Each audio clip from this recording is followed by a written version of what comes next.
3장에 상속 및 증여재산의 평가. 금방 끝납니다. 이제 이거는 상속 및 증여재산의 평가인데, 일단 상속이나 증여재산에서 핵심은 금액이 얼마인지 알아야지 거기다 세율을 곱해가지고 증여세, 상속세를 과세하는 거니까 자산의 평가가 핵심이에요. 그러면 이 자산은 어떤 금액으로 할 거냐? 당연히 제3자랑 거래했을 때 거래하는 금액, 즉 시가로 평가하는 게 원칙이죠. 그래서 이게 이제 지우면,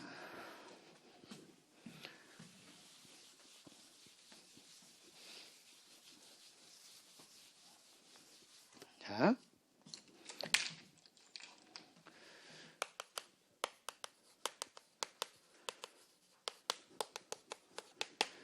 당연히 시가로 하는 거고요. 시가가 얼마인지 모른다면 그러면은 상징세법상 보충적 평가 방법에 의하는 겁니다. 각 자산별로 보충 평가 방법이 어떻게 되는지 다 있는 거예요. 자산별로 다. 그럼 문제는 이제 요거 이 시가에 대한 개념인데, 시가는 어떻게 되는 거냐? 시가는 상속의 경우에는요. 이게 상속 개시일이 있잖아요. 상속 개시일 전 6개월, 후 6개월. 요 기간 안에, 전후 각각 6개월, 상속이라면 요 기간 안에 매매가액, 감정가액, 수용가액, 경매가액, 공매가액, 이게 다 시가가 되는 거예요. 요 기간 안에 매매한 금액이 있거나 경매한 금액이 있거나 수용당한 금액이 있거나 공매당한 금액이 있거나 이 모든 금액들이 감정한 금액이 있거나 이 모든 금액이 뭐가 되냐면 시가가 되는 거예요. 그러면 이 안에 매매나 경매나 감정가액이나 뭐 공매나 수용당한 금액이 여러 개가 있으면 어떻게 할 거냐? 뭐를 시가로 할 거냐? 여기에서 가장 가까운 거. 여기서 가장 가까운 걸로 하는 거예요. 그죠? 그런 말들이 나옵니다. 그게 지금 요 기간 안에 요 금액을 시가로 인정하면서 367페이지에 위에서 세 번째 줄을 보시면 시가로 보는 가액이 둘 이상일 때에는 평가 기준일부터 가장 가까운 날에 해당되는 금액으로 하고, 가장 가까운 날에 감정도 했는데 매매도 한 거야. 그러면 그 평균액으로 한다. 이런 얘기 나오죠. 거기 지금 367페이지 위에서 세 번째 줄에 2번 보면 그런 말 나오죠. 이 안에 매매, 감정, 수용, 또 여러 가지 금액들, 공매, 경매 금액이 있으면 그게 다 시가인데, 여러 개가 있으면 여기서 가장 가까운 날. 여기서 가장 가까운 날에 두 개가 동시에 있다면 그 평균액. 그걸 시가로 한다는 거예요. 이게 시가예요, 다 시가. 근데 이 기간 안에 그게 없으면 뭘로 가는 거예요? 보충적 평가 방법에 의한 금액으로 가는 거고요. 증여는 조금 달라요, 기간이. 증여는 이게 증여일이 있잖아요. 증여는 언제부터 언제까지 그러면 그런 매매가액, 감정가액 다 시가로 하는데, 전후 기간이 다른 게, 증여일 전은 6개월이에요. 근데 증여일 후는 3개월이에요. 요 기간 안에. 원래 전후 각각 3개월씩이었는데, 개정이 몇 년 전에 돼가지고, 전은 6개월, 후가 3개월, 이렇게. 증여는 요 기간 안에 아까 매매가액, 감정가액, 수용가액, 경매가액, 공매가액이 있다면 그게 시가가 되고, 똑같이 여러 개가 있다면 가장 가까운 거, 가장 가까운 날에 2개 이상이 있다면 그 평균액, 이게 시가가 된다는 거예요. 요게 시가의 개념이에요. 이해되시죠? 시가의 개념. 자, 그러면 이 시가의 개념인데 요거는요, 주식 빼고 이러는 거예요. 주식 빼고 나머지는 요 기간 안에 그런 금액들이 있다면 시가가 되고, 요 기간 안에 아까 얘기한 그런 금액들이 없다면 보충적 평가 방법에 의한 금액으로 가는데, 왜 제가 주식은 뺀다고 했냐면, 주식은 상장 주식일 수도 있고 비상장 주식일 수도 있잖아요. 주식은요, 어떻게 되어 있냐면, 주식은 이 보충적 평가 방법에 의한 금액, 주식, 상장 주식이든 비상장 주식이든 어떻게 평가한다라고 되어 있거든요. 그러면서 뭐라고 되어 있느냐? 주식은 보충적 평가 방법에 의한 금액을 시가로 한다. 이렇게 되어 있어요. 그러니까 주식은 이렇게 따지지 않고, 주식은 이걸 따지지 않고, 그냥 주식은 보충적 평가 방법이 곧 그냥 뭡니까? 시가. 주식을 빼면 요 기간 안에 아까 얘기했던 매매나 경매나 감정이나 공매나 수용이나 이런 금액들이 시가가 되면서, 그게 없으면 보충적 평가 방법의 금액으로 하는데, 주식은 보충적 평가 방법에 의한 금액을 그냥 시가로 본대요.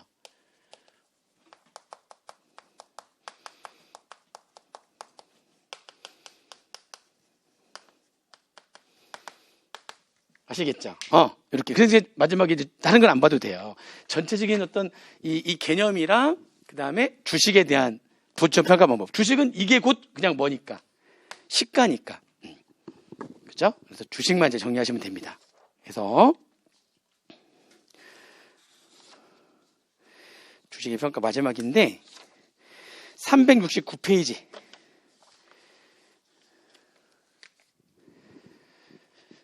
369페이지에 그러면 주식이 두 가지잖아요. 상장 주식이 있고 비상장 주식이 있잖아요.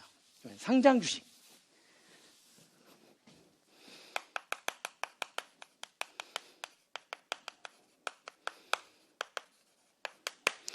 보충적 평가 방법에 의한 금액이 곧 그냥 시가인 거예요.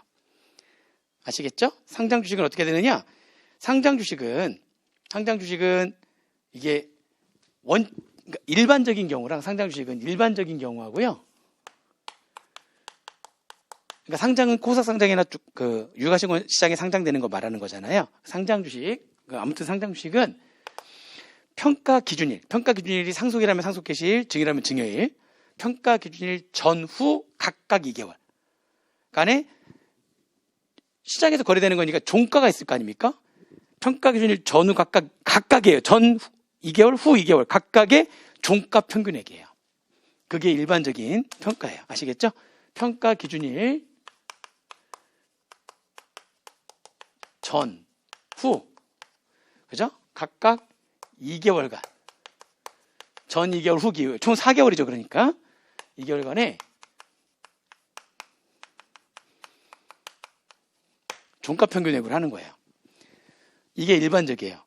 그죠? 그런데 상장 주식인데 그게 어떤 상장 주식이냐면 동그라미 2번 불공정 합병했을 때 불공정 합병을 했을 때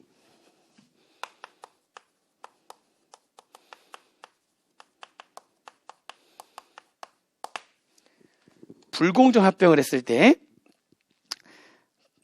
합병으로 없어진 거예요. 피합병법인이거나 또는 합병으로 신설되거나 존속하는 거니까 피합병법인이거나 합병법인이거나 그 불공정 합병을 할 때에 피합병법인이거나 합병법인이 보유하고 있는 상장 주식이 있을 거 아닙니까?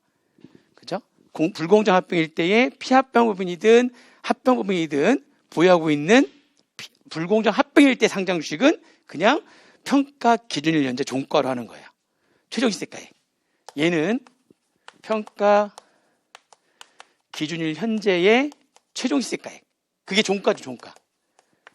그냥 종가를 하는 거예요. 얘는. 근데 얘 말고 불공정 합병 말고 불공정 합병으로 피합병법인이거나 합병법인이 보유하고 있는 상장 주식의 평가는 그냥 평가 기준일 현재 종가로 하는 거고요. 이게 그렇죠? 그게 아닌 일반적인 상장 주식은 평가 기준일 전후 각각 2개월간의 종가 평균액으로 하는 겁니다. 시험 문제는 얘가 나와요, 얘가 나오는 거예요. 아시겠죠? 그래서 이렇게 해서 계산됐잖아요. 이렇게 해서 계산이 됐죠? 그런데 이게 상속이나 증여를 하는 자가 그러한 상장 회사의 최대 주주라면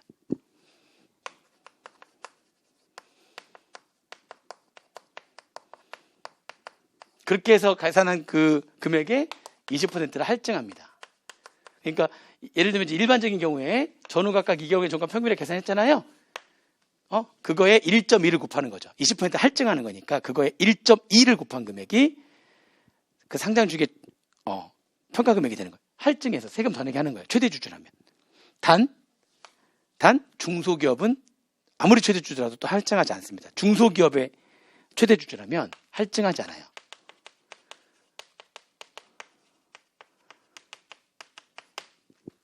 중소기업이 아닌 중견기업이거나 대기업의 최대 주주라면은 평가한 금액의 20%를 할증하는 겁니다.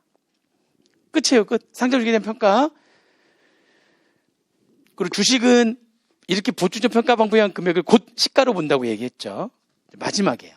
마지막.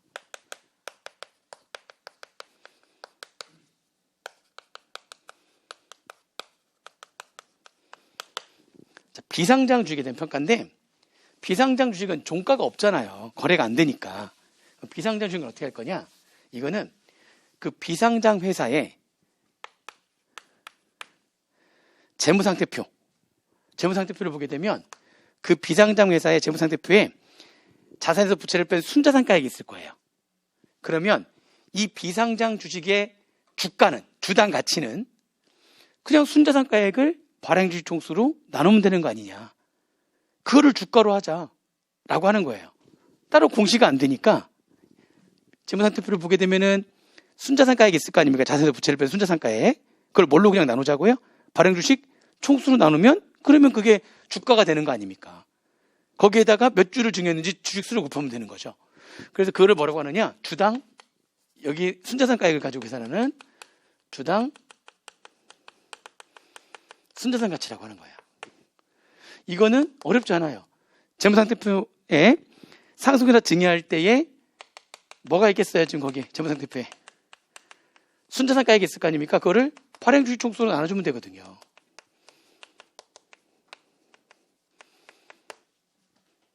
이거를 뭘로 하겠다는 거예요? 이거를 주가로 보겠다는 거예요. 이거를 주가로 하자. 이거를 뭐라고 한다고요? 주당 순자산 가치라고 하는 거예요.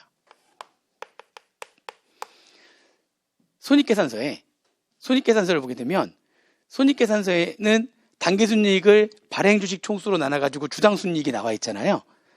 근데 계속기업을 가정하니까 일반적으로 그러면 주가는 그 주당순이익이 영원히 계속될 거야.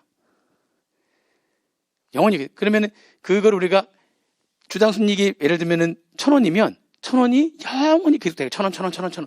그런 영구적인 연금의 현재 가치. 영구 연금의 현가라고 하는 거잖아요. 재무관리 때 막 그런 것도 막 얘기하잖아요. 영구 연금의 현가. 그거를 그 회사의 주가로 보자는 거죠. 주당 순이익을 계속 기업을 가정하는 거니까 주당 순이익이 영원히 계속될 거야. 그러면 재무관리 때 공부한 거 기억나서 영구 연금의 현가는 뭘로만 나눠주면 되죠? 그냥 할인율로만 나눠주면 돼. 이자율로만. 그죠? 그 이자율로 나눠주는 그 할인율을 그 기획자님이 정해놨어요. 10%로. 이걸로만 나눠주면 돼요. 이거를 주가로 보자. 주당 순이익, 그 주당 1,000원의 이익이 영원히 계속되는 거니까 영구 연금의 현가를 이거를 주가로 보자. 이거를 뭐라고 하냐면 이걸 주당 순손익 가치라고 하는 거예요. 그러니까 주가라고 하는 거는 이게 약간 이건 재무관리 개념이죠. 그러니까 주가라고 하는 거는 요거를 주가라고 할 수도 있고 순자산가액을 발행주식 총수로 나눈 거 아니면 주당순이익이 영원히 계속된다고 가정해가지고 그냥 할인율로 나눈 거 그 할인율을 10%로 지금 가정하고 있거든요. 10%로 지금 정해놨어요. 할인율을. 이렇게 한 거 이것도 주가라고 할 수도 있고 이거를 주가라고 할 수도 있잖아요. 이게 주가 될 수도 있고 이게 주가가 될 수도 있어요. 이게 다 주가가 될 수 있는데 이 주당 순자산 가치하고 주당 순순이익 가치를 가중 평균을 내는 거예요. 평균. 이걸 주가라고 할 수도 있고 이걸 주가라고 할 수도 있는데 이거 평균 내자. 평균 내는데 그 평균 낸 금액을 비상장 주식의 주당 가치, 주가로 하자는 거죠. 주가만 구하면 거기다 이제 증여나 상속한 주식 수를 곱하면 되는 거니까. 그죠? 그 주가를 하는데 어떻게 되는 거냐? 일반적으로는 얘가 주가에 더 많은 영향을 미친다고 봐요. 그래서 주당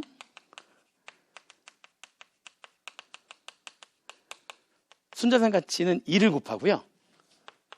그냥 원래 똑같은 가중이면은 둘 더해가지고 나누기 2 하면 평균인데 얘는 2를 곱하고 얘를 3을 곱해요. 여기를 좀 더 많은 가중치를 주는 거죠. 주당 순손익 가치는 3을 곱한 다음에 얘를 5로 나누면 이게 가중평, 여기는 3대 2로 가중평균한 거죠. 주당 순손익 가치에 좀 더 많은 가중을 두는 겁니다. 이해되시나요? 이렇게 가중을 두는 거고요.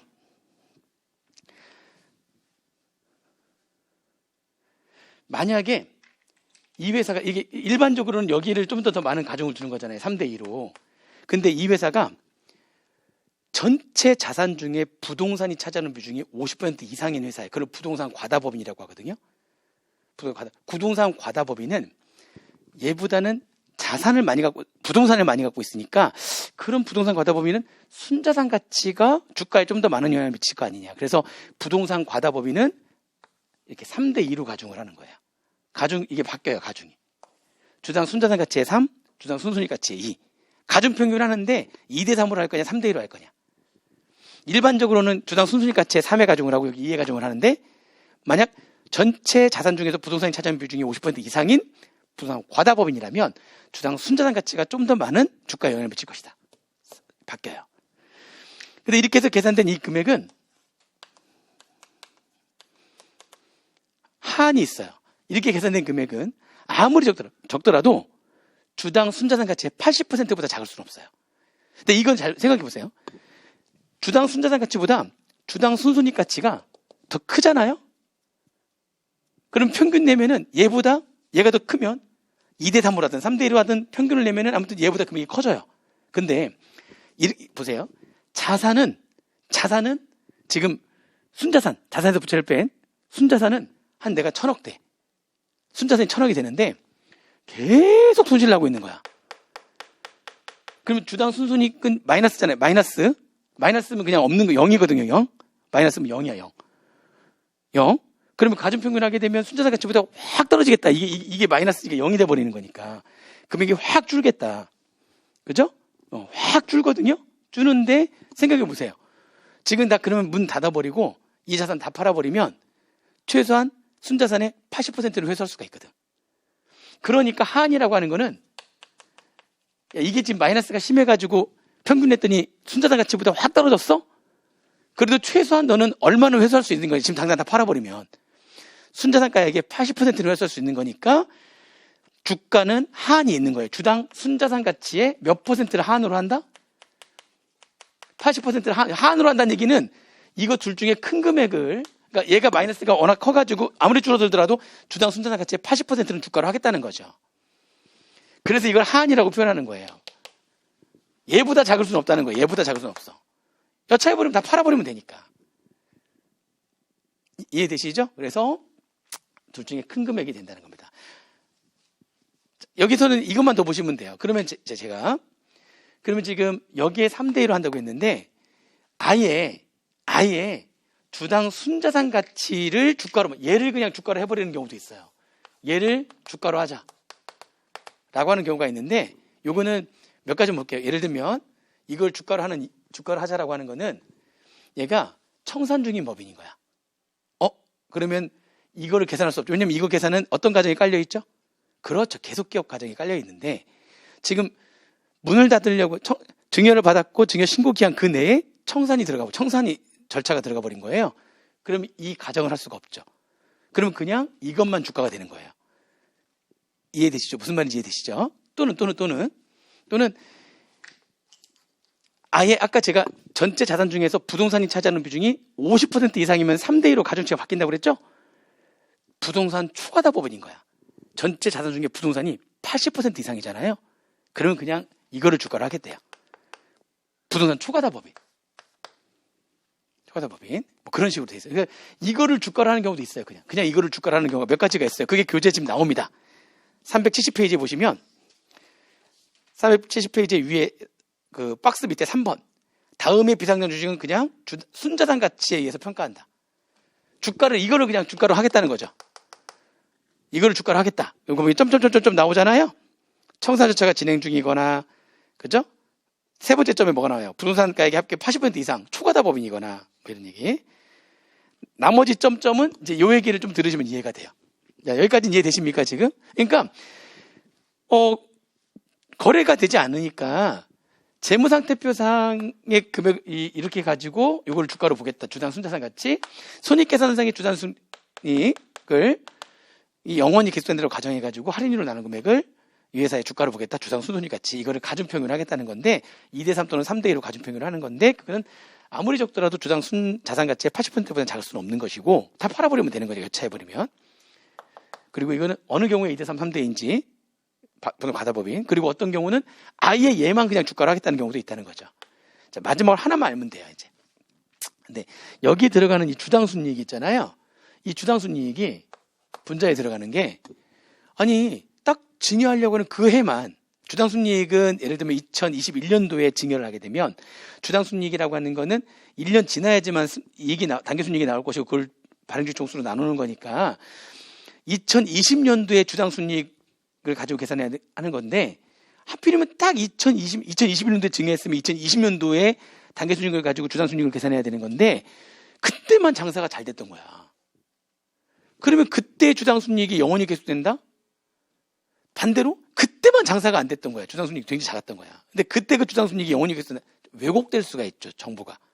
그죠? 그래서 여기 문제에 들어간 주당순이익은요. 3년 동안의 주당순이익.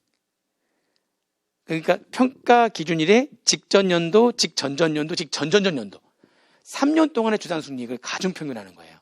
여기 주당순이익은 직전연도의 주당순이익은 3을 곱하고요. 직전전연도의 주당순이익은 2를 곱하고요. 직전전전연도의 주당순이익은 2를 곱하는 거예요. 아무래도 이제 최근 게 더 많은 영향을 미칠 거니까 3, 2, 1로 해가지고 이렇게 해가지고 다 더했으니까 몇으로 나눠주면 가중평균이 되는 거예요. 6으로 나누면 되는 거죠. 이렇게. 이런 식으로 최근 거를 좀 더 많은 가중을 해가지고 3년 가중평균 한 주당순이익으로 들어가는 거예요. 주당순이익이. 그러니까 보세요. 이걸 계산하려면 최소한 이 회사는 몇 년간 계속 사업을 했던 회사야지만 이걸 계산할 수가 있는 겁니까? 그렇죠. 그러면 사업 개시 후에 아직 3년이 안 된 상태라면 이걸 계산할 수 없겠네? 그럼 걔는 그냥 뭐를 주가로 할 수밖에 없는 거죠? 주당 순자산 가치를 주가로 할 수밖에 없는 겁니다. 그래서 사업 개시 전의 법인이라든지 사업 개시 후에 몇 년 미만, 3년 미만이라든지 휴폐업 중이라든지 이런 것들은 계속기업 가정이 충족되지 않거나 아니면 3년치 계산할 수 없는 경우거나 뭐 이런 경우니까 그때도 이걸 계산할 수 없다는 거잖아요. 가정이 어긋나 버리는 거니까. 그러면 그냥 얘를 주가로 하겠다 이런 얘기죠. 됐어요? 자, 그러면 자, 이렇게 해서 계산하고 다 계산 끝났어요. 이제 계산 문제 풀어보면 되는데 얘도 똑같아요. 이 비상장 회사의 최대 주주라면. 그죠? 이렇게 해서 계산된 요 금액이 있을 거 아닙니까? 요 금액이 어떻게 합니까? 최대 주주라면 20% 할증.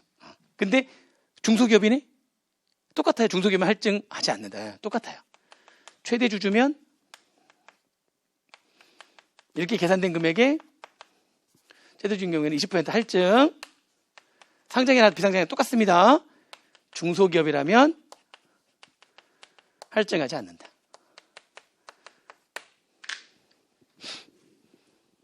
얘는 계산 문제 한번 풀어보려고요. 이거 계산 문제는 나올만 하거든요. 그래서 이제 뒤에 주식에 대한 계산 문제, 나머지는 안 보셔도 돼요. 이거 어떻게 다 봐요. 지금 많이 봤어요. 지금도 보면 많이 본 거예요. 필수 문제 2번 문제하고요. 두 개 풀어볼게요. 두 개 풀어보면 2번, 3번 연속해서 풀어볼게요. 2번하고 3번하고.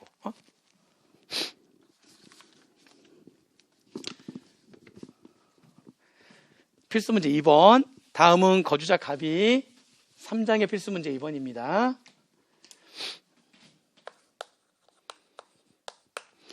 상속받은 주식과 관련된 자료다. 다음 자료를 이용하는 경우에 갑이 상속받은 주식의 설악 주식은 갑의 상속세 과세가액 계산 시 얼마로 평가되느냐. 상속받은 주식은 비상장법인인 설악 주식 5천 주고요. 액면가액 중요하지 않죠. 5천 주고 상속 개시일이 2021년도 3월 2일이고 최대 주주가 아니라 그럼 할증할 필요는 없는 거죠. 상속 개시일 당시에 설악은 세무상 자산, 영업권까지 아무튼 자산이 얼마예요? 30억이고 부채가 20억이래요. 그럼 순자산은 얼마라는 거예요? 10억. 상속 개시일 평가 기준일 현재 순자산이 10억.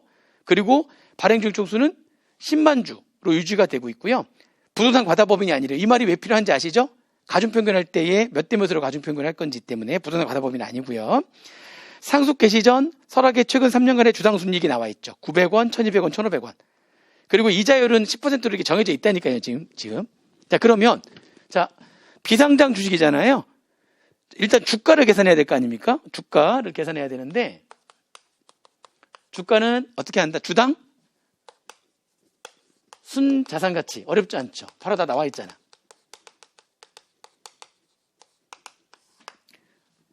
30억에서 20억 빼는 거니까 10억.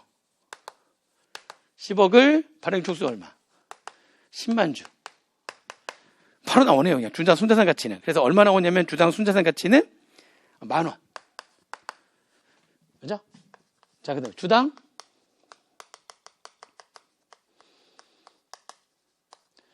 순손익 가치를 계산하려면 주당 순이익을 가중평균을 해야 될 거 아닙니까? 주당 가중평균 하면은 가장 최근 게 평가준 1년 전 거 1,500원은 3을 곱하고, 그죠? 2년 전 건 1,200원은 1을 곱하고, 그죠? 그 다음에 3년 전 거 900원은 1을 곱하는 거. 이걸 6으로 나누면은 주당순이익, 가중평균이나 주당순이익이 나오는 거죠. 그래서 가중평균이나 주당순이익이 얼마 나오냐면 1,300원 나왔죠? 따라서 주당순순이익 가치는 1,300원이 영원히 계속되는 거니까 그걸 샤렌을 0.1로 나누면 되니까 13,000원. 따라서 이제 주가를 계산하시면은 주가 계산하면 이제 가중평균 해야 될 거 아닙니까? 가중평균 하는데 주당 순자산 가치 10,000원은 부동 과다범위 아니니까 2를 곱하고 주당 순순이익 가치는 13,000원은 3을 곱하면 되죠. 이렇게 곱해가지고 얘를 5로 나눠주면은 이게 주가가 되는 거예요. 주당 가치가. 이거는 하한을 따질 필요가 없어요. 왜냐면 얘가 더 크니까 이게 더 작아야 뭐 순자산 가치보다 더 작아지기 때문에 최소한 순자산 가치 80%를 하는데 얘가 더 크면 그냥 이렇게 하면 끝나죠. 그래서 계산해 보니까 평균 이게 11,800원 됐죠? 따라서 11,800원 되는 거니까 평가액은 얼마가 되는 거냐? 상속재산가액은 몇 주 받았어요? 상속으로. 11,800원에 5,000주 하면 되는 거예요. 이게 만약에 여기서 이게 최대주주였다면, 중소기업이 아닌 기업의 최대주주였다면 여기에 곱하기 1.2 한 금액 주가가 되면서 그거에 5,000주 하면 되는 거고. 그래서 금액이 5,900만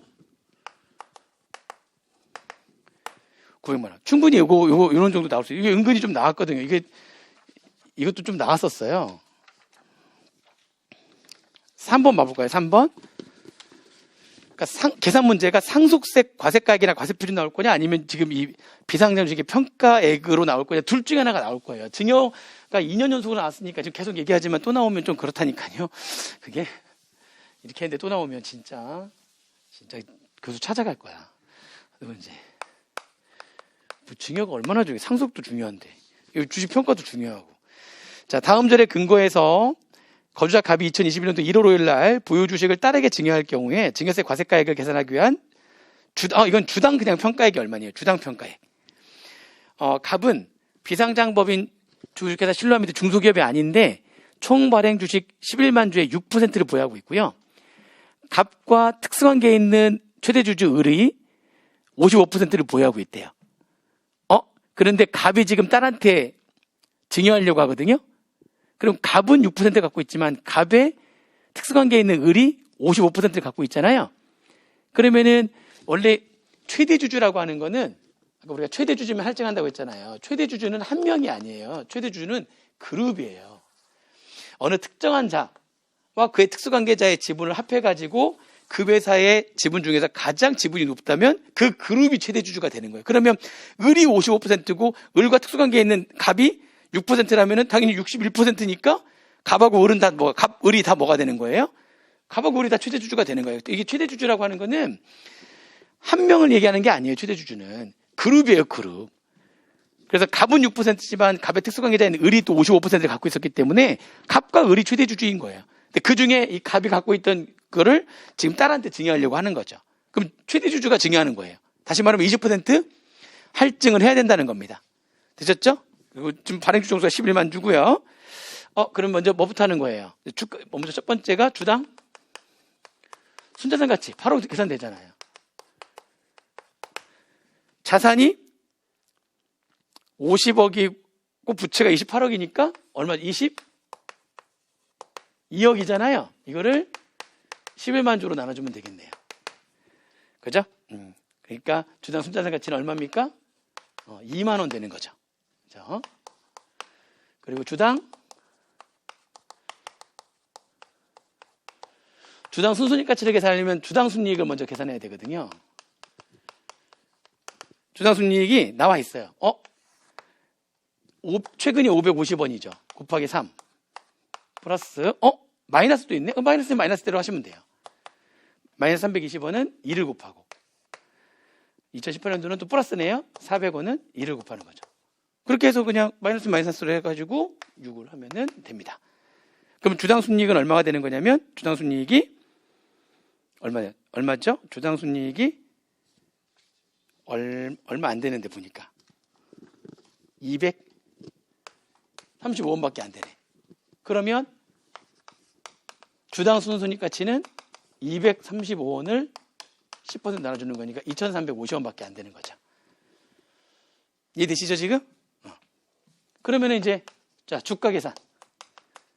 주가는, 야, 얘가 금액이 너무 낮잖아요, 얘에 비해서. 이건 하한에 걸리겠다. 그래서 이거는, 얘가 얘보다 작으면은 다 계산해 봐야 되는 거야. 자, 이제 가중평균 하는데, 2만원에, 몇 대 몇으로 할 거냐? 부동산 과다법인인지 아닌지 봐야 되겠죠. 부동산과 부동산의 권리가 전체 자산 중에서 50% 이상이니까 부동산 과다법인이라는 거예요. 그러면 여기다 3을 곱하는 거고, 그죠? 2,350원에다가는 2를 곱하는 거죠. 그래서 5로 나누면 가중평균한 금액이 되는데, 이렇게 가중평균했더니 금액이 얼마예요? 12,940원 되는 거거든요. 그런데 하한이 있죠. 아무리 적더라도 최소한 주당 순자산 가치의 80%보다 작을 수는 없거든요. 하한에 걸렸네. 둘째 큰 금액 얼마입니까? 16,000원. 끝이 아니죠? 왜냐면 무슨 주주니까. 중소기업이라면 최대주주더라도 할증 안 하는데 중소기업이 아닌 기업이잖아요. 그게 최대주주라니까요. 최대주주는 그룹이에요, 그룹. 최대주주니까 1.1을 곱해야 되는 거예요. 16,000원에 1.1을 곱하는 거니까 얼마입니까? 19,200원이 주당 가치가 되는 겁니다. 그래서 딸한테 몇 주를 증여했냐면 주식수만 곱해주면은 전체 증여상가액이 되는 거죠. 이게 계산 문제로도 나올 수 있어요. 이게 이렇게 비상장식으로 했는데 상장식도 나올 수가 있죠. 상장은 쉽죠. 문제 주어지겠죠. 문제에서 이제 전 2개월간의 종가평균액, 전 6개월간의 종가평균액, 아니면 평가 기준일 현재의 종가 2개월, 6개월 뭐 이런 식으로 해서 막 자료 주어지는 거야. 그러면은 전 2개월과 후 2개월만 가지고 평균 내면 되는 거죠. 평균, 종가 평균액이니까 그 평균 둘 더해서 2로 나누면 되는 거죠. 거기다가 이제 중소기업이 아닌 최대 주주라면 1.2 할증하면 되는 거고, 상장 주식도 쉽게 계산할 수 있고, 비상장 주식 계산하는 거 요 정도까지만 계산할 줄 아시면 돼요. 요 정도까지만. 물론 막 이게 2차 들어가면은요, 사실은 여기 순자산 가치 계산할 때 분자에 들어간 순자산 가치에 자산 중에서 안 들어가는 것도 있고 부채 중에서 안 들어가는 것도 있고 막 그래요. 그는 2차용 문제야. 1차 때는 그냥 다 줘요. 자산은 얼마고 부채가 얼마다 이렇게 주는데, 그죠? 2차 때는 그게 모든 자산과 부채가 아니라 빠지는 게 있거든요. 순자산가액 계산할 때. 그런 것들 다 고려를 해야 되는 게 2차 문제인데, 그렇게까지는 1차에서는 안 나와요. 1차는 지금까지 나온 문제를 보면 1차는 그냥 이 구조만 알고 있더라도 1차는 충분하다는 거죠. 이 구조를 물어보기 위해서 그냥 주는 걸로 나온단 말이죠. 자산부채. 됐습니다. 좀 장시간 고생하셨는데요. 지금 오늘은 계산 문제는 상속세랑 그다음에 주식의 평가 위주로 계산은 받고, 증여세는 약간 1학년 문제 위주로만 정리를 좀 했어요. 정리 안 한 건 아니에요. 증여세 정리했는데 구체적으로 계산 문제로 하려면 좀 더 정리를 해야 되거든요. 한 2시간 정도 더 그러면 갈 거 아니에요. 그래서 그거는 이번에는 안 나올 것 같아가지고 증여세는 간단하게만 1학년 문제로만 정리를 했습니다. 정리 좀 한번 해보시면 한두 번 정도만 좀 보시면 됩니다. 이게 수업을 들으셨으면은 한 번 볼 때 한 2시간 정도만 투자하시면 충분히 볼 수 있거든요. 2시간 정도 시계 가지고 한 2번 정도? 그러면은 2문제 나오는데 하나는 무조건 맞고, 운 좋으면 2개 다 맞을 수도 있고, 그렇게 되는 거고요. 한번 그렇게 도전해 보시면 되고, 그거 말고도 할 게 너무 많죠. 우리가 지금 할 게 너무 많아서 오늘 많은 사람들이 지금 마음이 급하니까 동영상 올라오면 볼까 말까 고민할 거예요. 아마 지금 할 건데, 그런 말 있잖아요. 이게 마음이 급하잖아요. 마음이 급해가지고 막 너무 초조해하면은 될 것도 안 돼요. 그런 말 들어보셨죠? 그러니까 이럴 때일수록 좀 차분하게 내가 뭐를 해야 될 거냐, 목표를 명확하게 정하고, 얘기했잖아요. 버릴 거 버리고 가져올 것들을 뭐를 가져올 건지를 잘 선택을 해가지고, 버린 거를 틀려가지고 떨어진 게 아니라니까요. 내가 가져가려고 선택한 부분을 틀리면 안 돼요. 그걸 틀렸기 때문에 떨어진 거거든요. 그래서 내가 선택한 부분은 무조건 맞을 수 있게 너무 막 문제 위주로만 정리하지 마시고요. 마지막에 만약에 실수하는 게 문제 위주로만 정리하는데 그러면 도움이 안 돼요. 문제는 말 그대로 확인하는 작업에서 필요한 거지, 문제로는 물론 문제로도 공부할 수 있죠. 문제로도 공부할 수 있는데 이게 내용을 더 보셔야 됩니다. 그래야지만 시험장에서 헷갈리지 않고 오히려 정확하게 답을 골라낼 수가 있으니까, 이럴 때일수록 내용 쫙 버릴 거 버리고 취한 것들은 내용 정리를 한번 쫙 할 필요가 있어요. 그래서 지금부터 보는 거는 절대로 틀리지 않는다. 그런 마인드로 보셔야 되죠. 그러면은 더 집중해서 보는 거거든요. 지금부터 보는 건 절대로 틀리지 않는다. 그런 마인드로 보시면은 좋은 결과가 있을 겁니다. 수업 이걸로 마칠 거고요. 잘 공부하셔서 나중에 2차 때 동차반에서 또 뵙는 걸로 그렇게 하겠습니다. 수업 이걸로 마무리할게요. 수고하셨습니다.